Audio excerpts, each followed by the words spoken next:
Breaking news చూస్తూ ఉన్నాము. కరూర్ తొక్కిస్లాట ఘటనపై విజయ్ ని సిబిఐ విచారించింది. 7 గంటల పాటు కూడా టీవీకే చీఫ్ విజయ్ ని ప్రశ్నించినట్లుగా తెలుస్తోంది. విజయ్ స్టేట్మెంట్ ని కూడా సిబిఐ రికార్డ్ చేసింది.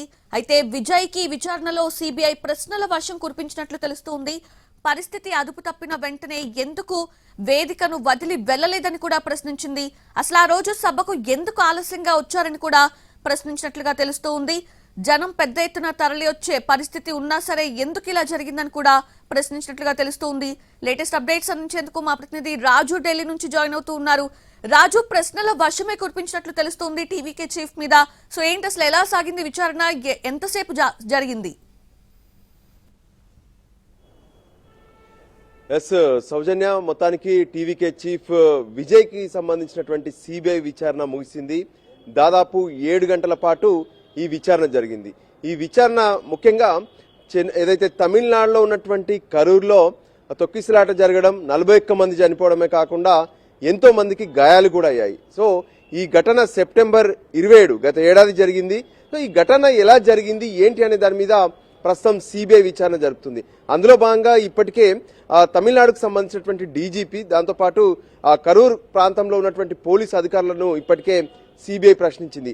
అయితే ఈ టీవీకే పార్టీకి సంబంధించినటువంటి ఆ సభ ఏదైతే ఉందో, ఈ సభకు విజయ్ ఆలస్యంగా రావడం వల్లే అక్కడ ఉన్నటువంటి అభిమానులు కావచ్చు, పార్టీ కార్యకర్తలు వాళ్ళ ఓపిక నశించిపోవడమే కాకుండా డీహైడ్రేట్ అవ్వడం, దాంతోపాటు ఆకలి దూపలతో ఇబ్బందులు పడ్డారన్నది ఇక్కడ కంప్లైంట్. కానీ స్థానికంగా ఉన్నటువంటి పోలీసులు విచారణ జరిపితే ఖచ్చితంగా ఇందులో వాస్తవాలు బయటికి రావంటూ సుప్రీంకోర్టును ఆశ్రయించాడు విజయ్.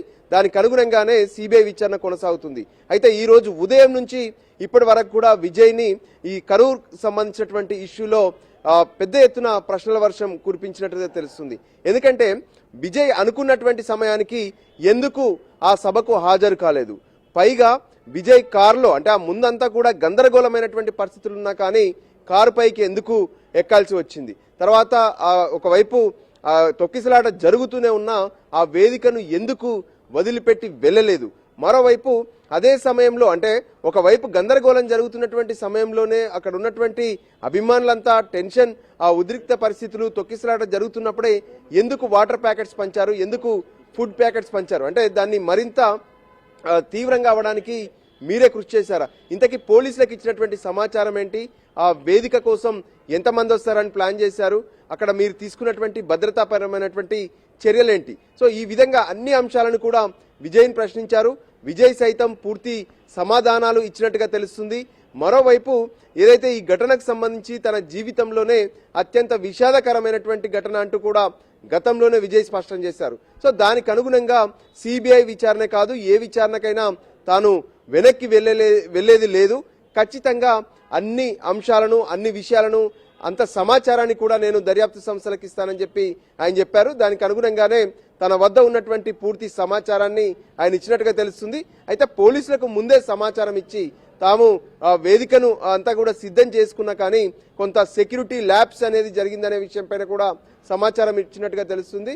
సో ఫైనల్ గా సిబిఐ మరోసారి విజయ్ను పిలుస్తుందా, లేదంటే ఇక్కడితోనే విజయ్ ఎపిసోడ్ క్లోజ్ చేస్తారనేది కూడా చూడాల్సినటువంటి పరిస్థితి కనిపిస్తుంది.